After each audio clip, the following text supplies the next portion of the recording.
Julie, could you please take the roll? Mark Barry. Present. Leanne Charlo, absent. Julie Gottschall, present. Richard Hegg. Present. John Morozen. Susan Ryder. Present. Philip Hood. Present. All right, so we've got a quorum. We can begin. Everybody, please stand and join me in the Pledge of Allegiance. I pledge allegiance to the flag of the United States of America and to the republic for which it stands, one nation, under God, indivisible, with liberty and justice for all. Thank you. We offer this opportunity for anybody in the audience who'd like to make a public comment. Please come to the podium and do so. If nobody's coming forward right now, we will offer the opportunity for additional agenda item or discussion items for future board meetings. If anybody has an agenda item they want covered, please raise that now or send me an email or Gene an email. We'll talk about it later. Not hearing any. We are, because of the weather, we're postponing item 6, all the recognition, to a future board meeting. I don't believe, have any reports. We have no reports. Zero We're ready reports. for Michelle. So if it's okay with the rest of the board, I am going to suggest that we move item 9A, which is our action item to vote on the collective bargaining agreement, to now, so that we could take care of that and get Michelle Grady headed home. Do you have those one off? So Pass those out. we we are here to celebrate and approve the contract we have with the Lake Bluff teachers that we worked very hard at negotiating, and I wanted to give a special thanks to the entire Lake Bluff Teachers Council, or Commission, Council? Council, led by Michelle Grady, but also included Jane Tuhig, Jill Weinberger, Annie Chance, and Christy Liebfried, who we all met for 7, 8 sessions, something like that. 7 plus one study session. Over the course of several months, and worked very hard at coming up with what everybody believes is a very fair contract. So, sorry. Do we want to? I'll give a brief summary. Yeah, why don't you guys give a brief summary, and John's going to make a few comments as well, I am. and then we'll call for a motion to approve. We are very excited to have our contract approved 5 months early, actually. The term, kind of some details of the contract, it's a 5-year contract which provides stability in budgeting and for our teachers. The work year, we removed 1 Teacher Institute day from the calendar, reducing the work year to align with comparable districts. The salary, the first year adjustment of 6.5% increase. Starting pay is really to attract new teachers and retain the teachers we have. There's a 5-year average increase total of 3.6%. Our insurance benefits, we added more affordable insurance plan offerings to increase options for teachers and lower overall insurance costs. Teachers will pay less for more affordable plans and more for higher cost plans. And we doubled the annual teacher premium contribution cap. Teachers and the board split increases above the cap 50-50. As you know, the law changed with retirement, and so we have a retirement incentive salary now reduced from 4 years at 6% to 4 years at 3% due to changes in the law. We added a post-retirement service award of $500 per year. If the law changes back, we actually have a formula within the contract that will take care of that piece.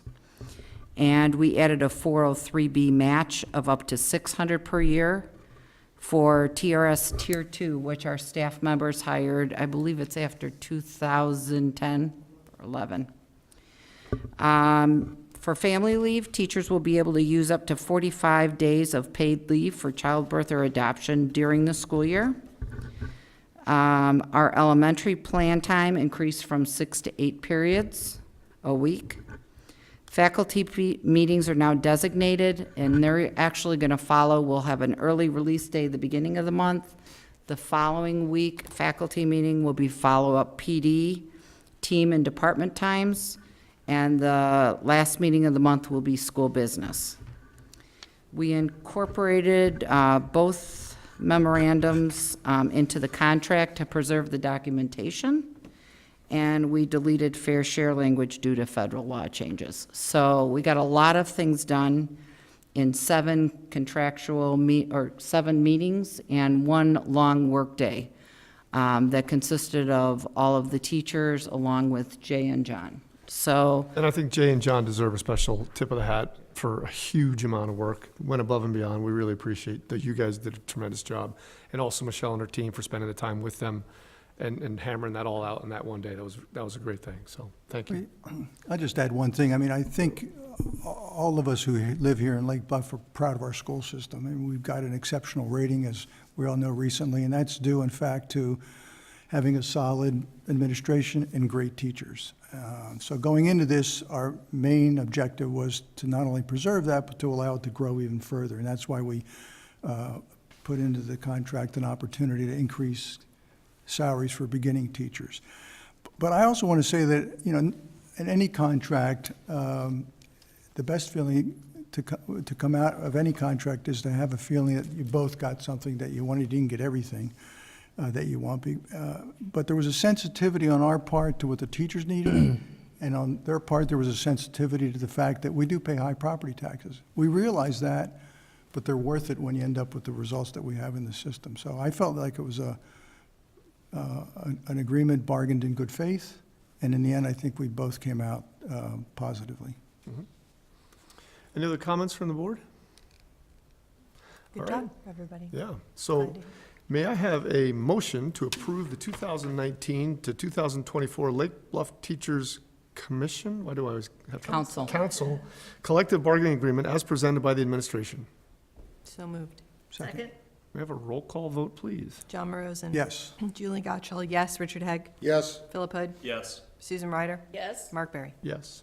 The motion is approved. now we have Let's sign it. signatures. So, Michelle, if you could come up, you and Mark are going to do the official signing with brand-new pens. And there's 3, one for you, after you both sign it, you'll take one, he'll take one, and then we're going to keep one additional one for the records.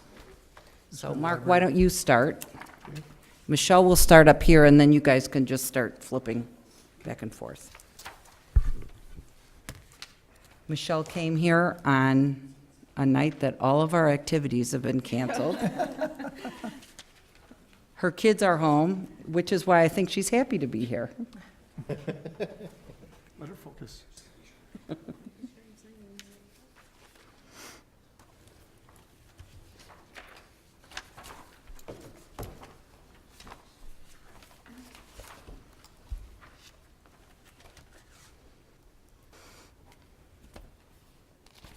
Are those, that's all signed off? We'll give that one to Michelle. That's done. And then when you're done, put those in the signature file. You guys can sign off on the other ones too in there if you want to.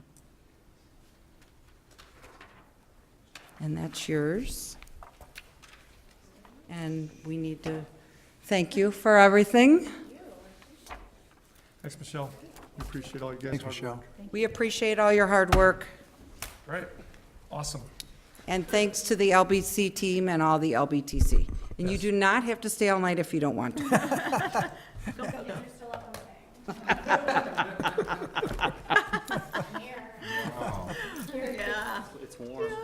All right, so we're gonna go, Understand that calculation. we're gonna move to something even more exciting. The audit, sorry, that's a horrible way to introduce our next guest. We're gonna have a presentation for our annual audit. I'm sorry, I didn't catch your name. Nick Cavalieri, And you're from where? Baker Tilly, Virchow Cross. Okay. We're gonna discuss our audit. Good evening, Nick. Good evening, everyone, on this blistering evening. Well, thank you for having me here tonight. I'm going to briefly go over the comprehensive annual financial report for fiscal year 2018. Just if there's any questions as I walk through the report, please just interject and let me know. I can definitely take questions as we move through this. What I'd like to just start off with is the only document within this entire bound booklet, which is the responsibility of the external auditing firm, and that's going to be on page 1. So if you were to look at these beautiful tabs, the section that says financial section, if you turn that tab, that'll bring you right to our opinion on the financial statements. The type of audit opinion we were able to render on your financial statements is what they call an unmodified audit opinion, which is the highest level of assurance that you can receive from the external auditor that your financial statements present fairly in all material respects in accordance with generally accepted accounting principles. So that's the level of assurance that you want to hear when the external auditor comes out to say the type of opinion that they've rendered on your financial statements. Now, I'm here a little bit later than I typically am to talk about the financial statement audit, and a lot of that has to do with a new accounting standard that was implemented in fiscal year 18. All school districts throughout the state of Illinois, governments for that matter, with fiscal year of June 30s, were required to implement a standard called GASB 75, and it relates to the accounting and financial reporting for post-employment benefits. And with post-employment benefits, the district has their own post-employment benefit offerings to employees, but then also participates in a plan that's managed by the state of Illinois called the Teachers Health Insurance System. And this is a system that all teachers throughout the state of Illinois are required to participate in, certified employees for that matter, I should say, not just teachers. And as a result of this, there is a liability that was required to be measured for this plan offering. So you can think of this in a similar light to the pension standards that were being measured a few years ago, where your pension liabilities were actuarially determined, and then a particular liability was then placed onto your financial statements for a proportionate share of that liability.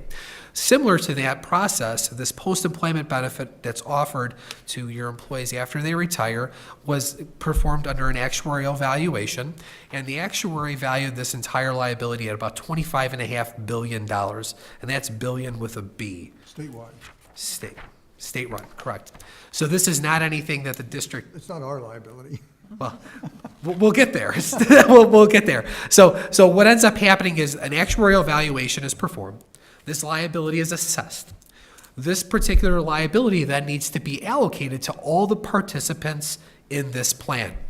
You have all the school districts in the state of Illinois, with the exception of CPS, Chicago Public Schools, and then the state of Illinois. There is a methodology that's supposed to be used in accordance with the standard to allocate that liability proportionately to individual participants. What we identified during our process of testing and reviewing their reports was that there was an error in that allocation methodology that was applied.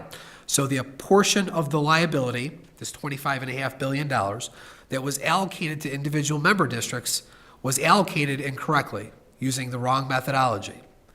This was identified in, I'd say, early October. By mid-October, they recalled their reports. They issued a statement that we are aware of an error in our reports, and we're recalling these reports, and they will be reissued sometime in mid-November. Ultimately, those reports were reissued, I think 2 days after Thanksgiving, something along those lines. So basically, at the end of November, this report was issued, and ultimately, those new numbers then needed to be rolled through your financial statements and updated and issued accordingly. So our audit opinion is December 6th, which is the date that we issued this report, which is way later than typically you would expect, but absolutely nothing to do with the district's finance department. We needed to hold our reports until we had that new information and then incorporate all those adjustments accordingly. So one of the things I'll just point out to you is this post-employment benefit liability. There was a restatement for it because you have to assess that liability at the start of the financial statements. And I'll get into that note. But this is a liability that's more of an accounting transaction than anything. It's not due and payable from your current financial resources right now. But the intent of this standard is to give more visibility and accountability for these types of benefits that are out there. You know, pensions and now these post-employment benefits. So on page 46.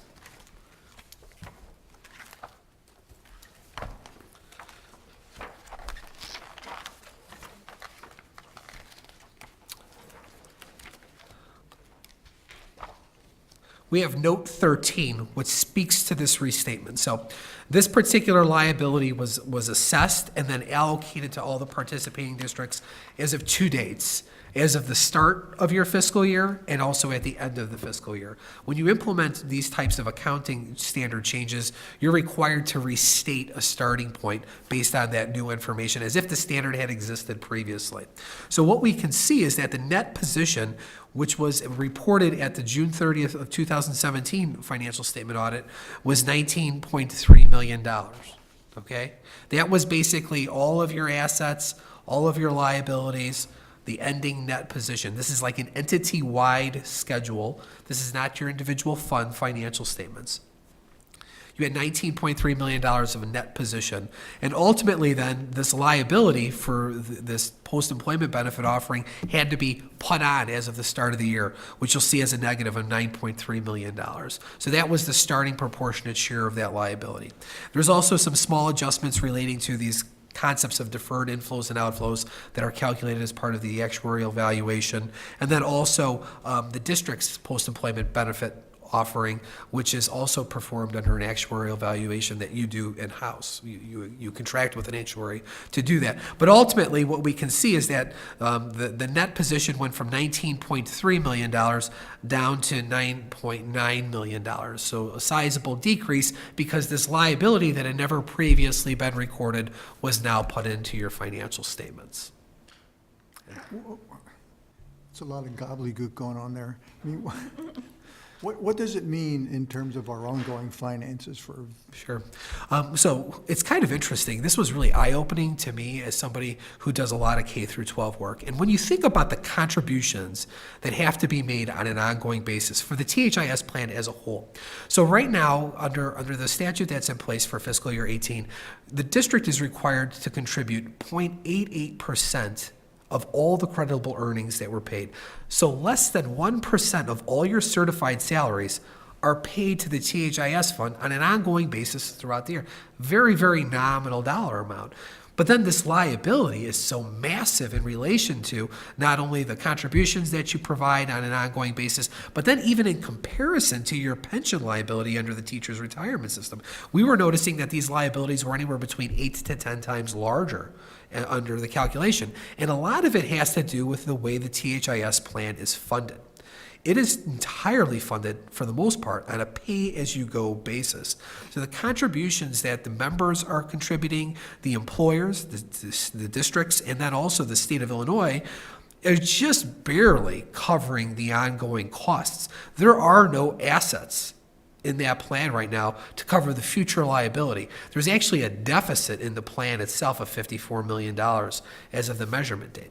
So with TRS, there are assets to fund the future benefits, and those are offset against the liability. But with the THIS plan, it's just this massive unfunded liability, and then this liability needs to be allocated back. Currently, it's assessed, you pay 0.8%, the state pays, I think, 1.12%, and the employee, I believe, contributes something along that lines. So very nominal contributions throughout the year in comparison to what the benefit is when they do retire. How does the ultimate liability be fulfilled? You got $9 million sitting there. How do you fulfill that ultimately? Well, I think right now, the way you look at it is you're contributing your contractual obligation. Right, which is a pretty small piece. Which is a very small piece, absolutely. And until anything changes, I think that's what you'll do in the future.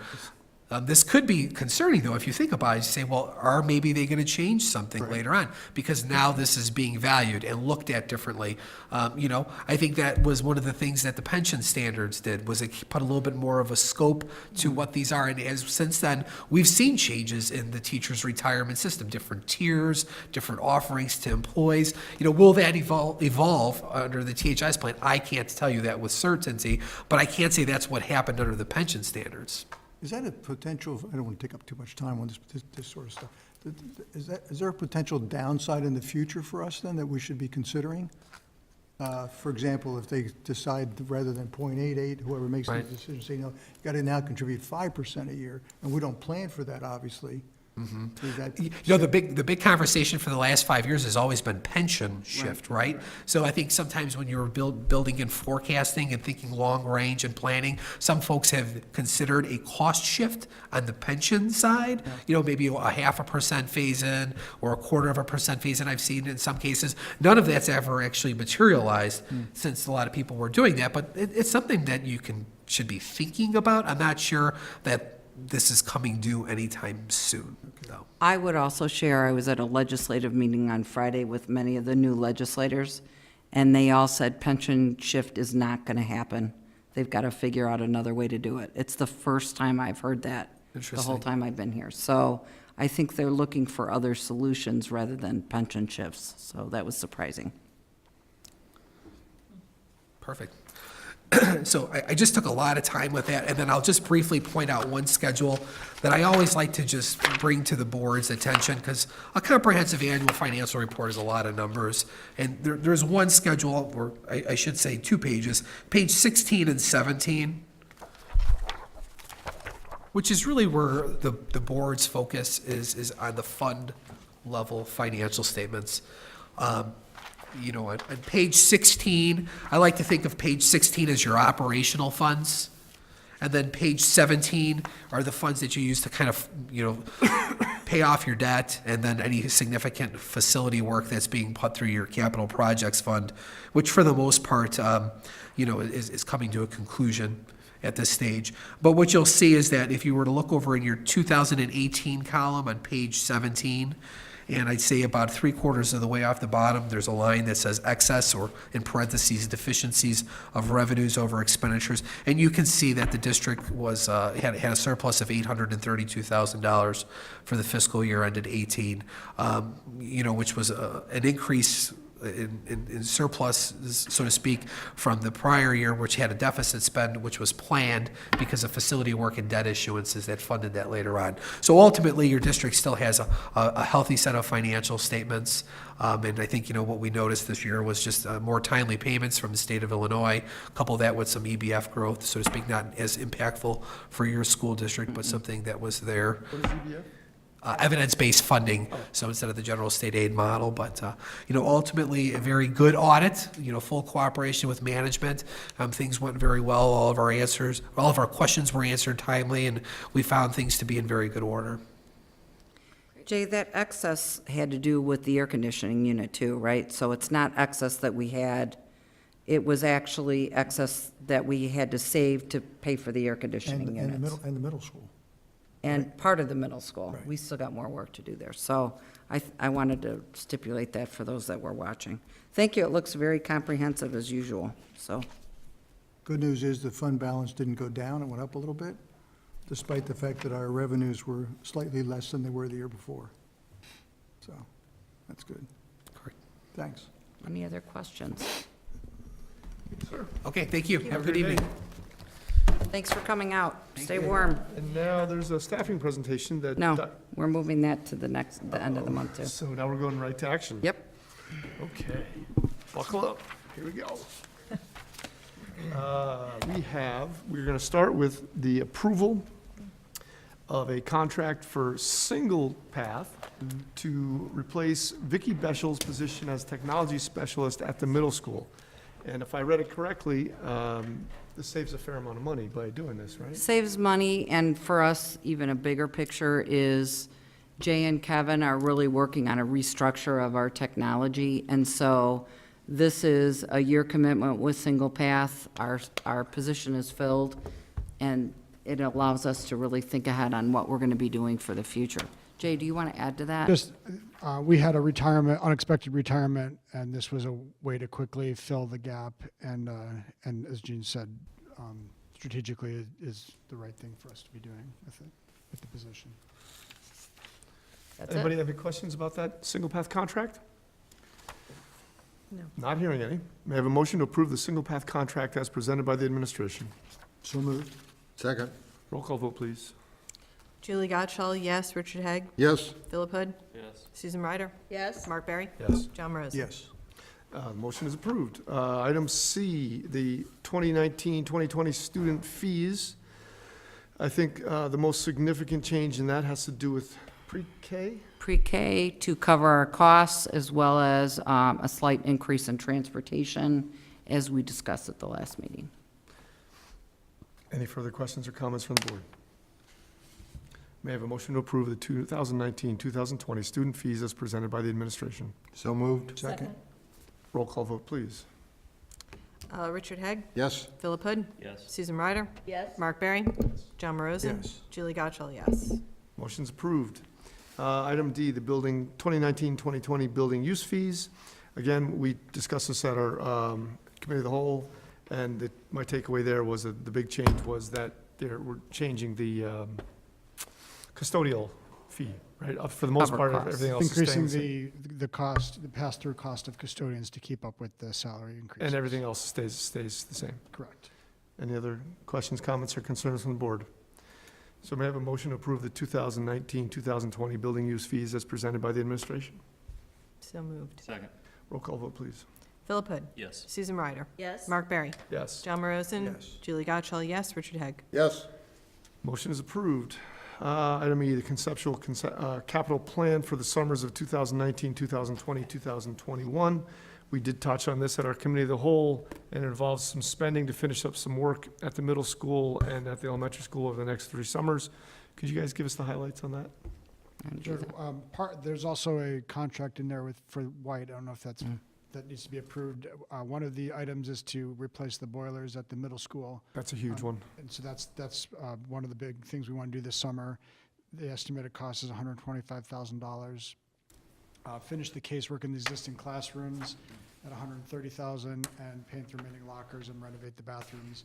And I have $100,000 in there for that, but I think that's very conservative. I'm expecting it to be less than that. And then the gymnasium audiovisual equipment at the elementary school, which we may get some help from the Alliance for Excellence to pay for, bringing the total summer or capital budget for next year to $410,000. Okay.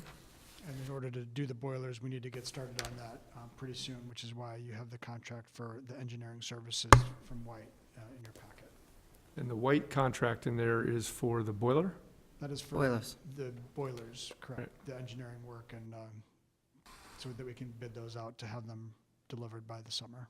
So that conceptual capital plan vote covers Covers that. the white contract as well? Right. Okay. Yes. Because if we just vote, we're going to do the boilers, then we need to get The going in engineering order work. to meet the timing. And then on the in the out years, the next 2 summers, we have HVAC air handlers at the middle school and parking lot at the middle school as 2 large projects.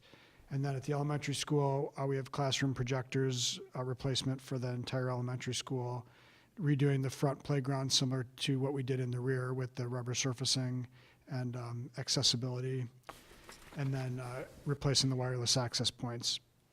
And district-wide, we're looking at doing a phone system and an access control system in the next several years as well. Just for general information, access control has to do with Security, security, right? correct. Getting in and out of the building? Boiler's going to get us through the next 2 days?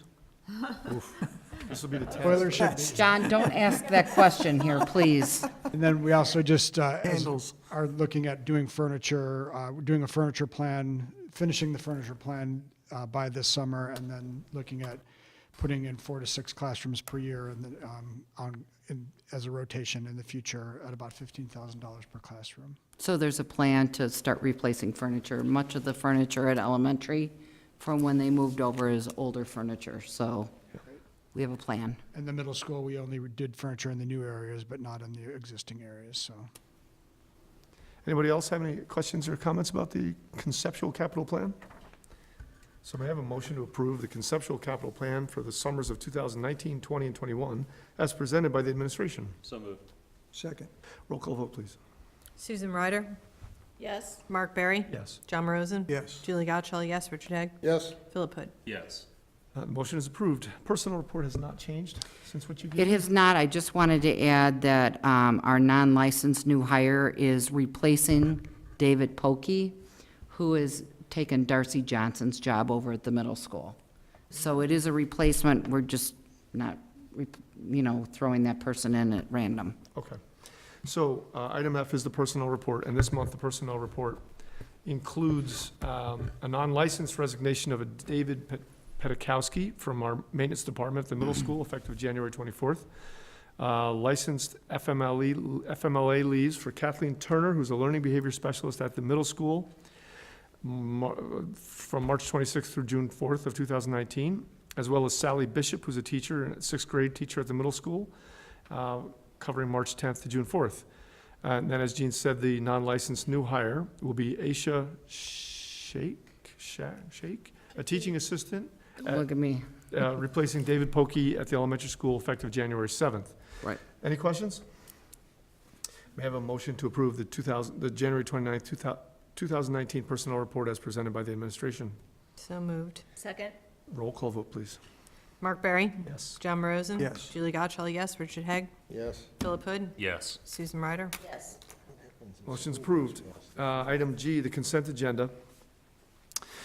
This month, the consent agenda includes the open session meeting minutes from December 11, 2018, our truth and taxation hearing, the December 11, 2018 regular Board of Education meeting minutes, the January 15, 2019 Committee of the Whole meeting minutes, the closed session meeting minutes from December 11, 2018 regular Board of Ed meeting, the January 15, 2019 Committee of the Whole meeting, the Treasurer's report, the impressed report, the bills report, and the P-card report. Would anybody like any of that taken out of the consent agenda to discuss separately? Not hearing any, may I have a motion to approve the consent agenda as presented? So moved. Second. Roll call vote, please. John Rosen. Yes. Julie Godchild, yes. Richard Haig. Yes. Philip Hood. Yes. Susan Ryder. Yes. Mark Barry. Yes.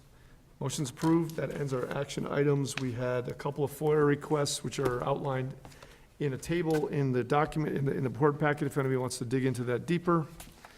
And is any other comments from the audience? Anybody? I have a Anybody? quick comment. Just want to remind everybody that the next committee of the whole meeting, you're interviewing search firms. You have interviews set for 6, 7, and 8 o'clock. Dinner, we'll have At the dinner middle served at 5:30. It's at the middle school. It will all be done in open session. When the last interview is over, you'll go into closed session and make your decision and then approve it at the end of February. Okay. So, Anybody else? What happens with those people who are, when's our last day of school based on all of our shutdowns? that's a good question that I cannot answer yet because our winter is not over yet, but If it was going to be over with however many days we decide to shut down. we so have, far. after Thursday, it'll be 4 days. And we have 5 emergency days on the calendar, so I'd have to get back to you on the exact date, because I haven't looked at it after today. So what happens with these teachers that we gave leave to on the 4th? Until the 4th. Then they would stay, hopefully they can make it, and then they would stay through the extra couple days. If not, you know, I told a couple of them, if they wind up, I think these are both teachers that are due in March, to have them come back for a week is very disruptive. We would let the substitute teacher Oh, okay. fill that out. I understand now. But I do want to answer another question, because I've been asked it several times today. It seems like such an interesting winter. What happens if we go beyond 5 days? And the answer to that is, you take your 5 days, and then anything above that would be what we call an act of God day.